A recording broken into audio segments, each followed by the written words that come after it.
Pilipinas, magandang araw po sa inyo. Siyempre, Luzon, Visayas at Mindanao, magandang araw po sa mga nakikinig po sa atin. Napansin ninyo, itong defense team ni Sara Duterte, puro ay object. Puro objection yung naririnig natin sa impeachment trial. Halatang halata na meron silang pinagtatakpan. Halatang halata na meron silang itinatago. Kasi bakit ayaw mo hayaan yung prosecution, yung mga abogado po ng prosecution, na tanungin yung mga witness, magsabi yung mga witness ng kung ano yung alam nila. Hindi yung puro kayo object, object, object, object. Magaling mag-object itong defense team ni Sara Duterte. Hanggang dun na lang po tayo natapos. Kasi malinaw na malinaw, yung sinasabi ng mga witness, talagang nagkasala si Sara Duterte. At tila pinipigilan ng defense team na magsalita ito mga witness na to kasi madidiin si Sara Duterte. Kaya I object, object, object, object. Nagsalita po yung kanilang abogado dyan.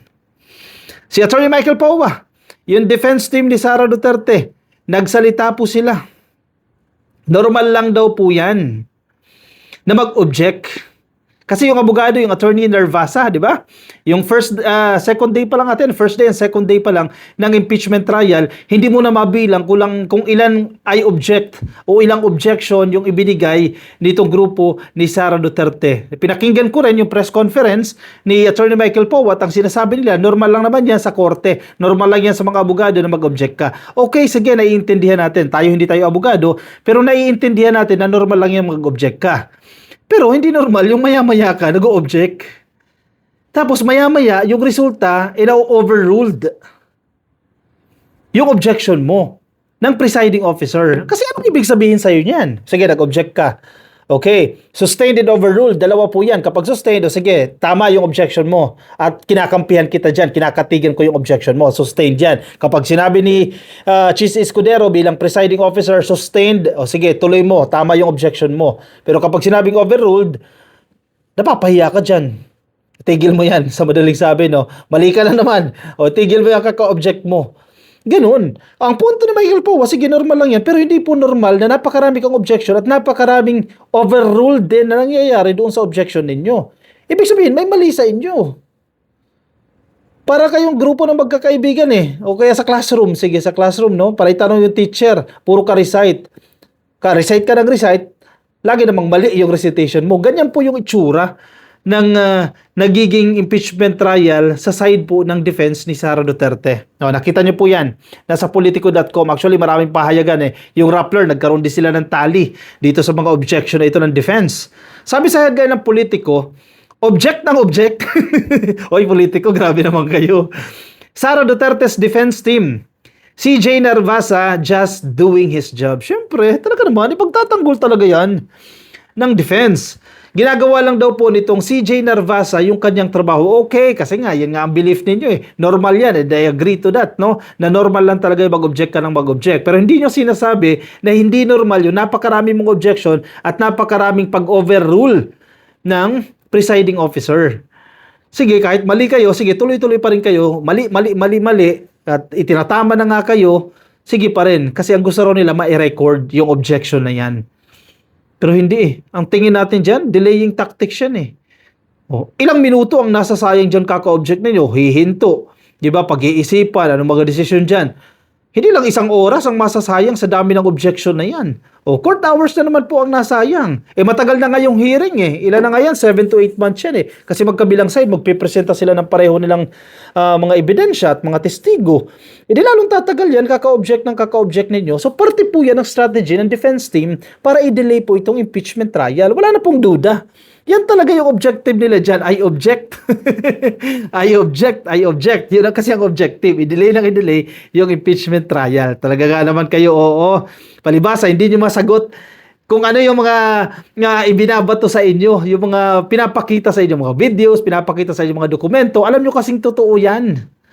Diba? Hindi ninyo mapulaan yung mismong ebidensya, kundi ang ginagawa ninyo, procedural. Technicalities, naghahanap kayo ng mali sa procedures, naghahanap kayo ng mali sa technicalities para doon man lang makabawi kayo. Problema, hindi kayo pinapanigan ng tadhana Lagi na overrule yung estilo ninyo Alam niyo naman na nagkasala si Sara Duterte, yes, ginagawa niyo lang ang trabaho ninyo.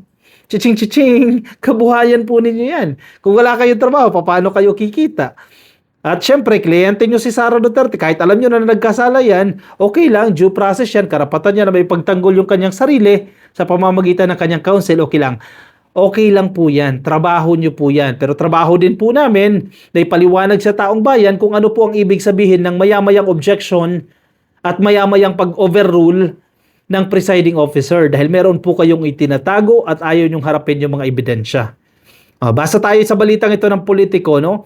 The defense team of Vice President Sara Duterte denied, talaga nga naman, denied that its repeated objections during the impeachment trial were part of a deliberate strategy to delay the proceedings, insisting that its lawyers were merely performing their duty in court. Sabihin ninyo yan sa mga kapwa ninyo DDS na hindi ninyo strategy yan.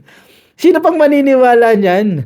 Hindi nila strategy yan para i-delay yung proceedings. Diyos mio, Marimar, obvious na obvious na obvious. Kami nakikita namin, syempre mga DDS, bulag yan eh. Normal lang na gawain yan. Again, hindi nga normal yung maya-maya. Hindi nga normal yung maya-maya rin na na-overrule. Yun lang yung argumento doon. Kahit magpaikot-ikot tayo, yan din ang isasagot ko sa inyo. Syempre, deny nyo yan na it was not part of your strategy para i-delay yung proceedings na yan.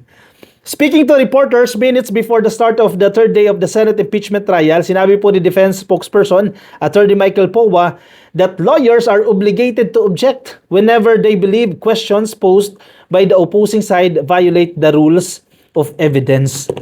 Kung ganun pala, sige, balik tayo doon sa mindset ng defense team. Kung sa tingin nila, mali yung line of questioning, mali yung kanilang estilo ng pagtatanong. Kung sa tingin ng depensa, mali yung ginagawang pagtatanong ng prosecution, no? Tapos mau-overrule kayo ng presiding officer. Ibig sabihin pala, maraming beses na mali ang pagtataya ninyo, maraming beses na mali ang inyong assessment o decision o judgment doon sa tanong ng prosecution. Kung mahusay ka na abogado, alam mo na mau-overrule yung objection mo. Therefore, itago mo na lang yung objection mo na yan kasi nagmumukha kang mahinang abogado. Diba? Sa pagsabi nito, na normal lang yan, sabi ni Michael Powa, normal lang yan kasi may nakikita silang tila hindi tama doon sa questioning o yung pagtatanong po ng prosecution, yung pag-overrule ng presiding officer, ibig sabihin, kinakampihan niya, sorry for the term, hindi kinakampihan sumasang-ayon siya doon sa paraan ng pagtatanong ng prosecution. At dahil ikaw ay nag-object, ikaw ang mali. Nagigets niyo yung punto ko? So, maraming beses kayo palang nagkamali. Kasi maraming beses kayo nag-object, maraming beses din na basura yung inyong objection. Huli. O, di ba? Doon lang yan eh. Sabi ni Michael Powa, hindi po strategy yon actually. It's really something that lawyers do every day in court. Hindi nga eh. Yung madalas, hindi yun normal eh. Baka sa mahinang abogado, siguro, no? Bakit? Kasi under the rules, there are questions that are objectionable and there are questions that are allowed. Alam po natin yan. He explained that under courtroom procedure, lawyers must immediately raise, agad-agad daw po, immediately raise an objection once the basis becomes apparent. Failure to do so could be deemed a waiver of that objection later in the proceedings. Yun nga eh. Mali kayo, ilang beses kayo, immediately, ilang beses din kayong nag-object, ilang beses din kayong mali. Kaya na-overrule ng presiding officer. If questions are objectionable, ito, maganda itong term na to balikan ko ito if questions are objectionable, syempre trabaho rin po ng mga abogado to object. And the rule is that in terms of testimony being given by the witness that we have to object as soon as the ground is apparent. Yun balikan ko yung term na yan. If questions are objectionable, ibig sabihin pala, marami kayong naging desisyon sa defense team na hindi ninyo ma-assess kung ang question ay objectionable o hindi. Kasi, ang objectionable, sige, panalo kayo dyan. Pero maraming beses lumalabas na hindi naman objectionable yung question na inobject ninyo. Nagigets nyo po yung punto ko. In short, maraming beses nagkakamali kayo ng assessment sa line of questioning ng prosecution. Sinong mali dun? Kayo po yun.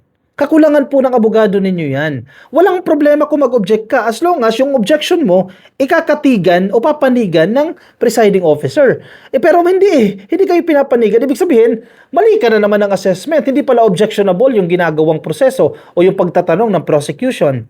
May mga nababasa akong analysis kasi naman tayo mga abogado. Sila nag-uusap mga abogado, no? Pag bagito pala, yung abogado, kung normal strategy niya yan, yung object ng object. Pero as you go older, no? Habang ikaw nagkakaroon ng karanasan bilang isang abogado, nare-realize mo na yan. Mali pala yung ganyang strategy. Not literally mali, no? Pero hindi ideal o hindi advisable yung ganyang strategy kasi gawain lang yan ng mga bagitong abogado. So sa ganyang sitwasyon, sino ang bagito? Di yung kampo ni Sara Duterte. Pero hindi na natin sila masisisi. Kasi mahirap ipagtanggol si Sara Duterte. Diba? Hindi natin sila masisisi dun. Kasi walang ebidensya eh. O yung ebidensya man, kasi wala pa tayo doon sa stage na magpe-present sila ng ebidensya, yung ebidensya na ipinipresent against Sara Duterte, hindi nila ma-question. Saan sila nagpo-focus? Doon sa procedural. Doon sa technicalities. Diba? Sino ngayon ang mahina? Di sila yung magmumukhang mahina. Authenticity nga lang ng video eh. Yung ginamit nila mismo, yung video na yan, ng pagbabanta sa buhay ni Pangulong Bongbong Marcos, ni Sara Duterte. Tapos now, they're questioning the authenticity. Isama mo pa yan si Robin Padilla.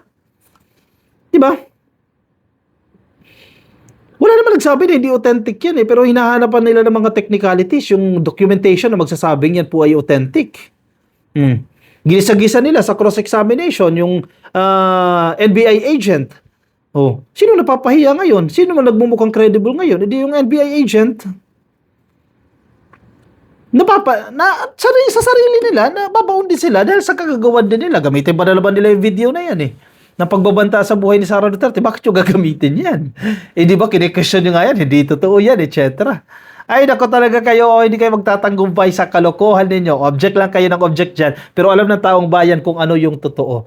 I-komento po ang mga nais ninyo sabihin, opinion, reaction dyan sa comment section para mabasa po ng iba natin mga ka-coffee na sa Facebook. Please like and follow, YouTube subscribe, TikTok subscribe. I'll see you in my next video. Bye-bye.